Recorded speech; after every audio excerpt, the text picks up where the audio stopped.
अस्सलाम वालेकुम everyone. Welcome to my channel Faiza Waseem. आज की इस वीडियो में हम एक रिसर्च पेपर को रिव्यू करने वाले हैं और रिसर्च पेपर के हवाले से डिस्कशन करेंगे।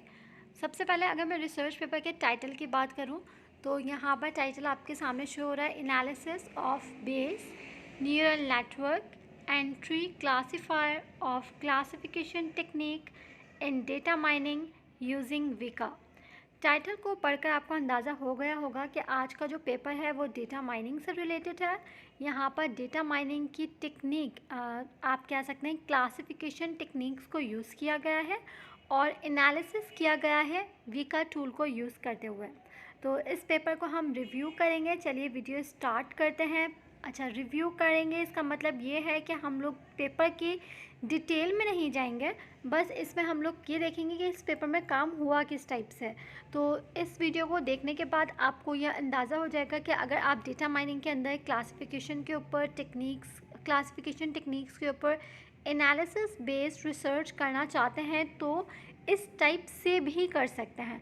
तो मतलब यह है कि जिस टाइप से इन्होंने इस पेपर में डेटा सेट कलेक्ट किया है और कंपैरिजन किया है, एनालिसिस किया है, आप अपना ख़ुद का कोई और डेटा सेट उठाकर सेम मेथोडोलॉजी अप्लाई करके अपनी ख़ुद की रिसर्च पब्लिश करवा सकते हैं। तो चलिए हम पढ़ते हैं आज की वीडियो की तरफ और सबसे पहले बात कर लेते हैं एब्स्ट्रैक्ट की। एब्स्ट्रैक्ट को रीड आउट करने के बाद हमें ये थोड़ा बहुत क्लियर हो जाएगा कि इस पेपर में एक्चुअली में इन्होंने किया क्या है। In today's world, gigantic amount of data is available in science, industry, business and many other areas. बिल्कुल हमें पता है कि day by day data increase होता जा रहा है हर फील्ड में। साइंस की फील्ड हो, इंडस्ट्रीज़ हो, बिजनेस हो, एजुकेशन हो, हर फील्ड में data day by day increase हो रहा है। This data can provide valuable information which can be used by management for making important decisions. अब अगर वो डेटा आप यूज़ नहीं कर रहे तो वो क्या है, वो कुछ भी नहीं है, वो एक गार्बेज है। लेकिन अगर आप उसी डेटा को यूज़ कर लेते हैं तो वहाँ से आप हिडन पैटर्न्स फाइंड आउट कर सकते हैं, हिडन नॉलेज फाइंड आउट कर सकते हैं और उन पैटर्न्स की बेस पर, उन नॉलेजेस की बेस पर आप ऐसे डिसीजंस ले सकते हैं जो कि आपकी ऑर्गेनाइजेशन के लिए यूज़फुल होता है। ठीक है। Data mining is the popular topic among researchers. There is a lot of work that cannot be explored till now, but this paper focused on the fundamental concepts of data mining, that is classification techniques.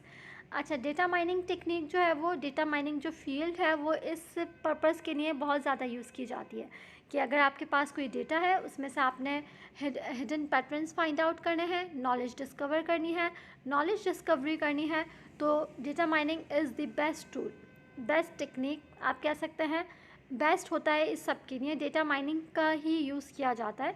तो इस paper में इन्होंने data mining की जिस technique को use किया है वो कौन सी टेक्निक है? Classification. In this paper, BaseNet, knife-base updatable, multi-layer perceptron, voted perceptron and J48 classifiers are used for the classification of data set. इस पेपर में इन्होंने क्लासिफिकेशन के जिन अलगोरिथम्स का यूज़ किया है विका टूल को यूज़ करते हुए, वो कौन कौन से अलगोरिथम्स हैं यहाँ पर मेंशन है।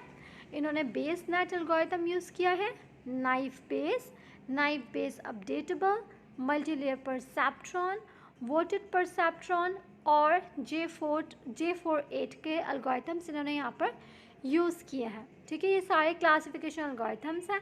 The performance of these classifiers analyzed with the help of mean absolute error, root mean squared error and time taken to build the model, and the result can be shown statistical as well as graphically. For this purpose the Weka data mining tool is used.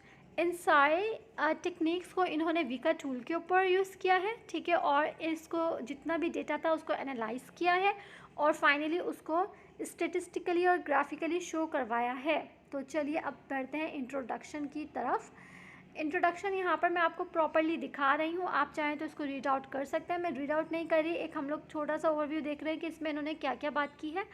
इसमें इन्होंने सबसे पहले जो है वो बात की है डेटाबेस के बारे में, फिर उन्होंने डेटा माइनिंग को थोड़ा बहुत यहाँ पर डिस्कस किया है, KDD के बारे में बात की है। KDD stands for knowledge discovery in database, जो कि डेटा माइनिंग का एक बहुत इंपॉर्टेंट कॉन्सेप्ट है।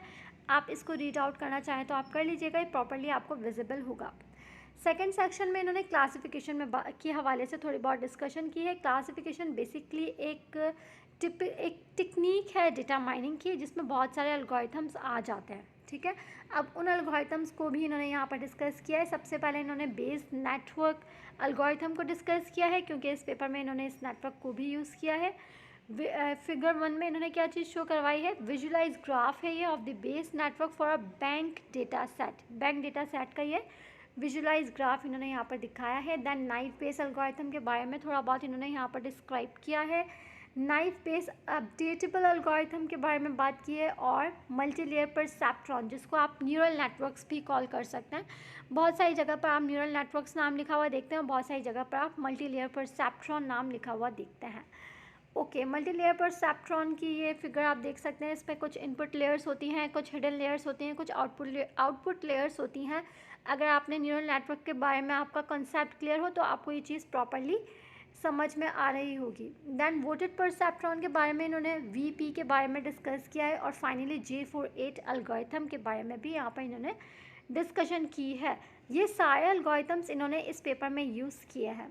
अच्छा, यहाँ पर फिगर आप देख सकते हैं, डिसीजन ट्री है ये, using J48 for the bank data set.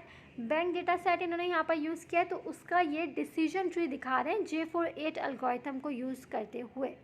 अच्छा, टूल यहाँ पर इन्होंने वीका यूज़ किया है, ठीक है। Weka tool incorporates the 4 applications with in Weka explorer, Weka experiment, Weka knowledge flow and simple CLI। इन चीज़ों को यूज़ करके आप अपनी रिसर्च कर सकते हैं। तो इन्होंने वीका के बारे में थोड़ी यहाँ पर इंफॉर्मेशन शो की है और डिस्क्राइब की है।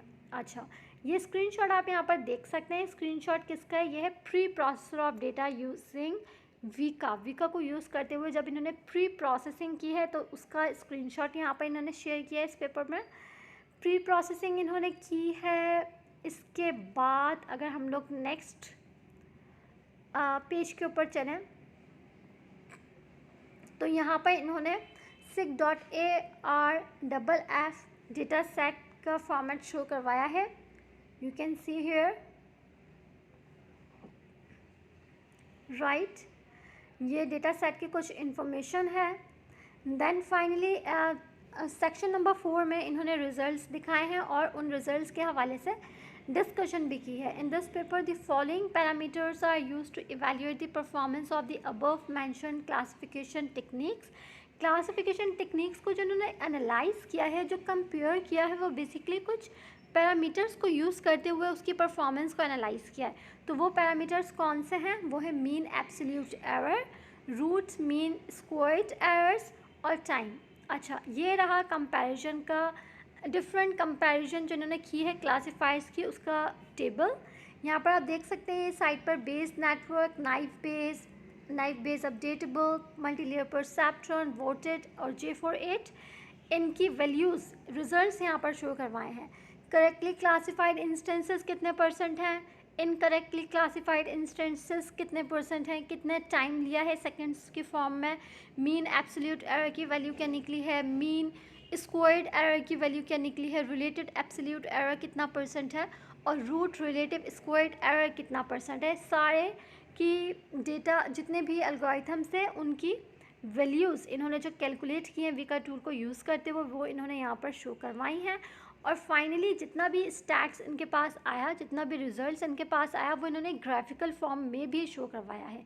करेक्टली क्लासिफाइड इंस्टेंसेस और करेक्टली क्लासिफाइड इंस्टेंसेस सभी एल्गोरिथम्स के यहाँ पर दिखा रहे हैं।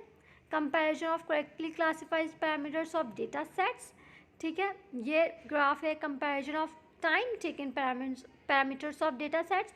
सारी जितनी भी इंफॉर्मेशन, जितना भी डेटा इन्होंने टेबल के फॉर्मेट में दिखाया था, वो सारा यहाँ पर इन्होंने ग्राफ्स के फॉर्मेट में भी दिखाया है, ठीक है।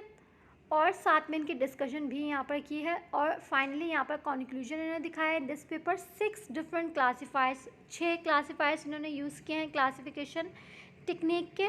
These techniques are applied on 2 data sets, which one of data set has one 1/10 of instances and 1/3 attributes as compared to another data set. The fundamental concept to take two data set is to analyze the performance of the discussed classifiers for small as well as large data set, but it cannot say easily which one is better.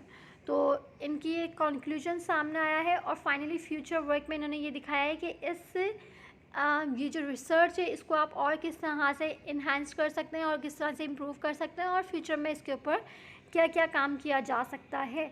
Finally यहाँ पर references इन्होंने show करवाए हैं. अगर मैं conclude करूँ इस paper को, जो हमने इसका ओवरव्यू किया है, जो हमने इसको रिव्यू किया है, तो बेसिकली ये कि इस पेपर में जैसे कि इन्होंने डेटा सेट के ऊपर क्लासिफिकेशन टेक्निक्स अप्लाई की हैं, तो आप अपना खुद का कोई डेटा सेट उठा सकते हैं. आप एजुकेशनल डेटा सेट उठा लीजिए. आप बहुत सारे डेटा सेट्स अवेलेबल हैं, केगल वेबसाइट के ऊपर भी मौजूद हैं. वहाँ से आप अपना खुद का डेटा सेट उठाइए और इस टाइप से अपने खुद के एल्गोरिथम्स अप्लाई करके उनकी एनालिसिस कर सकते हैं और कंपैरिजन बेस्ड रिसर्च करके अपने पब्लिश करवा सकते हैं अपने पीएचडी प्रोजेक्ट के लिए या फिर अपने मास्टर्स के प्रोजेक्ट के लिए. उम्मीद करती है वीडियो आपके लिए हेल्पफुल रही होगी. वीडियो से रिलेटेड आप अपना फीडबैक भी शेयर कर सकते हैं. ये वीडियो आपके लिए हेल्पफुल रही है या नहीं, और कोई एक्स्ट्रा इन्फॉर्मेशन आप प्रोवाइड करना चाहते हैं, कमेंट बॉक्स में प्रोवाइड कर सकते हैं. हम मिलेंगे नेक्स्ट वीडियो में. आप रखिएगा अपना ख्याल, मुझे रखिएगा दुआओं में याद. और मैं एक दफ़ा फिर से आपको ये पेपर पूरा दिखा रही हूँ ताकि अगर कोई चीज़ आपने मिस कर दी हो तो वो आप यहाँ से देख सकें और आप इसको प्रॉपर्ली रीड आउट भी कर सकते हैं डिटेल में अगर करना चाहें तो. मैंने डिटेल में रीड आउट नहीं किया क्योंकि अगर हम डिटेल में रीड आउट करने बैठते हैं तो काफ़ी ज़्यादा टाइम लग जाता है और काफ़ी लोग बोर भी हो जाते हैं. तो जिसको करना है वो कर सकता है. आई होप आपको क्लियर हो गया होगा कि इस पेपर में एक्चुअली में काम किया किस तरह से गया है. तो अपना फीडबैक ज़रूर शेयर कीजिएगा. वीडियो हेल्पफुल रही हो तो प्लीज़ वीडियो को लाइक कर देना. बाकी फ्रेंड्स के साथ आप इसको शेयर भी कर सकते हैं. वो फ्रेंड्स जिनका आपको पता है कि हाँ वो सॉफ्टवेयर इंजीनियरिंग के स्टूडेंट्स हैं, वो रिसर्च कर रहे हैं या फिर करना चाहते हैं, तो उनके लिए भी ये वीडियो हेल्पफुल रह सकती है. वीडियो को शेयर ज़रूर कीजिएगा. अपना ख्याल रखिएगा, मुझे दुआओं में याद रखिएगा. अल्लाह हाफ़िज़. हमारे चैनल फ़ाइज़ा वसीम को सब्सक्राइब ज़रूर कीजिएगा. Take care.